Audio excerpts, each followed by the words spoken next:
Hello everyone, have a good day. Let's talk about stars for reels. Marami kasi akong narinig guys na maraming creator ang nawawala yung mga star nila.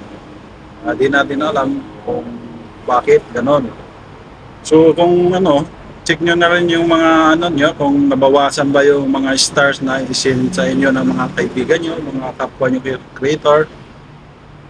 Napakasayang naman kung totoo yung balita, yung mga reklamo ng iba, nawawala nga ang mga star na kanilang nare-receive. So far, nag-check din ako. Mukhang nabawasan nga yung star ko. Check ako sa aking account, sa mga star ko kung ano.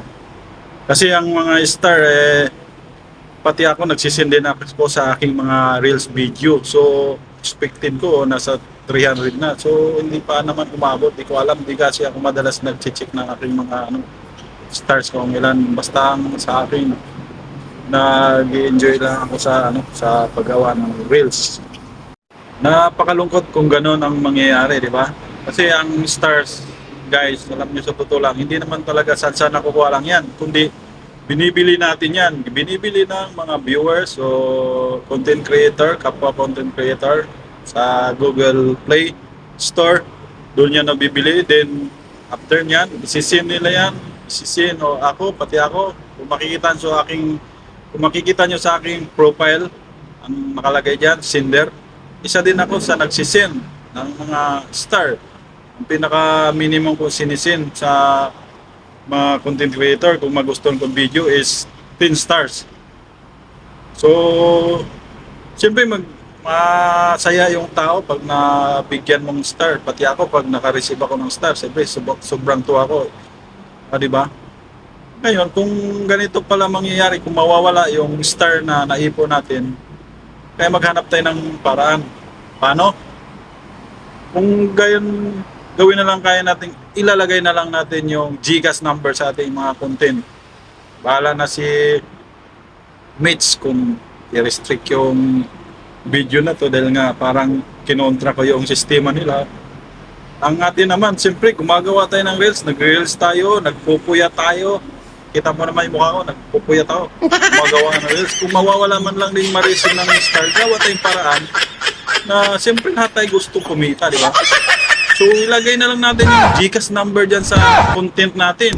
GCash number, yung pangalan natin, kung anong account ang ginagamit natin. Ang pangalan ko kasi sa real name ko is Rolando Cotanda, yan po ang ginagamit ko. So, gano'n na lang siguro, ilalagay natin yung natin, GCash number. Nasa naman, wala namang sapilitan to kung magbigay yung viewers o kapwa natin content creator through GCash na nakalagay doon sa sa caption mo. O di ba? Kaysa bibili ka pa ng stars sa Google Play, then isi-send mo doon sa content. Irikta mo na lang pag-send doon sa tao. Di ba? Papasok na sa account GCash niya. Yun lang guys, kasi napakasayang naman kung nawawala yung star. Isipin nyo, imagine 10,000 stars ang ipunin mo bago mo mapalitan ng cash doon sa account mo, ma-payout mo.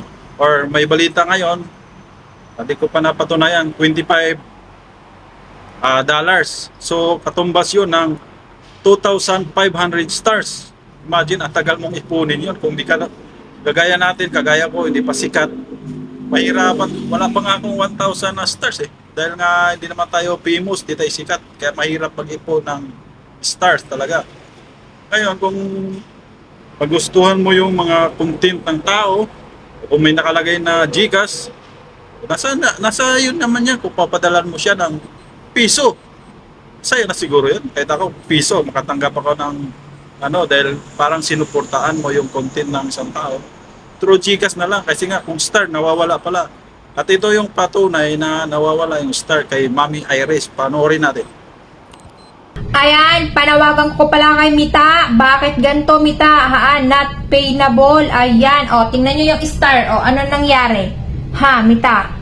Akala ko pa naman maiipon yung mga star, pero hindi pala. Diyos ko naman, pagka Kumbaga, dapat sa isang buwan, maka $25 ka para yung star na sinesend nyo ay mapakinabangan ng binibigyan nyo. Pero kung yung star nyo ay $1, $2, nako, hindi na may babalik, mawawala lang yan. Hindi siya pwedeng pumasok sa account. Kaya tingnan nyo yung nangyari sa akin. Yung mga binibigay nyong star, ano nangyari? Walang napakinabangan. Si Meta lang din. Ano, Meta? Ha, lagi na lang ganyan, lagi na lang pabor, lagi na lang sayo. Kami nito is nga, o, di ba? Yung star na binigay nyo is hindi rin mapakinabangan, guys. Alam nyo kung bakit? Dahil hindi yan papasok sa account nyo. Kasi nga, hindi $25. Yung aking $2, hindi siya pumasok. Akala ko maiipon siya. So, sabi ko, baka maipon ko tong star. So, pwede na rin yun, $25. Ang kaso, tingnan nyo, anong nangyari? Oh, di ba? Ang daya-daya mo, Meta. Oh, sana hustisya niyan, binibigay sa amin yan, tapos pera yan. Pera nila yan, sinend nila dito, binili ng star sa'yo, tapos binawi mo. Oh, paano mapapaliwanagin ngayon? Tsari. Bahala ka na mag-intindi, Meta, sa Tagalog. Basta ako magsalita dito, i-translate mo na lang. Papa-Englishin mo pa ako. Paano? Ha, dudugo na yung utak ko, yung ilong ko, dudugo na nga kakaisip sa kung ano i-content. Tapos ngayon, may nag-send sa aking star, kinukuha mo pa, hindi mo binabayaran, hindi mo nga dapat on hold mo na lang, wag na ganyan. Pag on hold kasi, guys, ayan, naiipon yan, katulad ng stream ads, pag hindi pa $100, in-on hold yan, pero tong star, Diyos ko, dapat talaga. Pagka ganyan, mga guys, pag nag-send kayo ng ganyan, nasasayang lang. O di ba sabi ko nga sa inyo, yung namigay ako ng pang-merienda, sabi ko sa inyo, hindi star yung ibibigay ko kasi talagang masasayang dahil hindi nyo mawi-withdraw agad yan or hindi papasok agad sa account nyo. O, tingnan nyo yung nangyari sa akin. $2, $2, walang napakinabangan. Sino nakinabang? De si Lolo Mets, o di ba? Happy na naman siya habang tayo nito ay nga. Wala kang awa! Yun lang naman, parang lahat ng ata ganun talaga, no? Hindi mo maipon na $25 is automatic, wala na. Parang bula na lang, di ba? Kaya Kita nyo naman siguro, napanood nyo, di ba? Nung napanood ko tong video na to, kaya napag-isip ko, napakasayang palang effort natin. Yung papadala natin yung star, kala natin maiipon lang doon sa sinuportahan natin, yung pala mawawala. So gano'n na lang gawin natin. Ilagay na lang natin yung GCash number natin para doon sa mga viewers nga nagustuhan yung content mo bilang suporta, papadala na lang sila ng GCash through your account. Kahit piso-piso lang yan, okay lang yan, maiipon. O kung meron kang 5,000 followers, kung piso, pak, ganon. Diba guys, sana nakatulong itong videos na to at bahala na si Mitch kung i-restrict niya ito. At atin lang naman, siyempre nagpapagod tayo, nagpupuyat para gumawa ng reels para kumita. Kung mawawala yung star natin, baliwala yung pagod natin, so gawin na lang gagawin natin. Through GCash na lang. Thank you and ingat tayong lahat.